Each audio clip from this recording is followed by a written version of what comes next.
বিদেশে এসেও যে খুব বেশি এইসব চিন্তায় যে শান্তি দেয় তা না, কিছু অশান্তি নিয়ে মনে হয় বাকি জীবন পর্যন্ত, একেবারে কবর পর্যন্ত এরকম অশান্তি নিয়ে যেতে হবে। আমার জীবনে অনেকগুলা ভুল সিদ্ধান্ত, ভুল কাজ আছে আমার জীবনে, আমি মানুষ হিসেবে অনেক ভুল করছি। শুরু করিতেছি মহান আল্লাহর নামে, যিনি পরম করুণাময় এবং অত্যন্ত দয়ালু। নিউ ইয়র্কে এসে পৌঁছাইছি, এখন নিজের ভাগনার গাড়িতে করে আমাকে আমার বোনের বাসা থেকে নিয়ে যাচ্ছে আমার মা যে বাসায় থাকেন এই বাসায়। তো থাকতে থাকতে অনেকগুলা মেসেজ পেয়েছি বাংলাদেশ থেকে, যদিও এটা নিয়ে খুবই আমি চিন্তিত ছিলাম বা কথা বলা দরকার আমি ভাবতেছিলাম, বিভিন্ন কথাবার্তা হয়। এটা আসলে আমি আপনাদের কাছে মানে আল্লাহর হস্তে চাই যে এটা বন্ধ করতে হবে।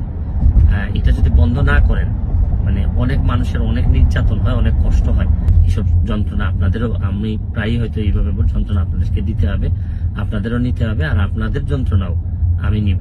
ভালো থাকবেন, সুস্থ থাকবেন।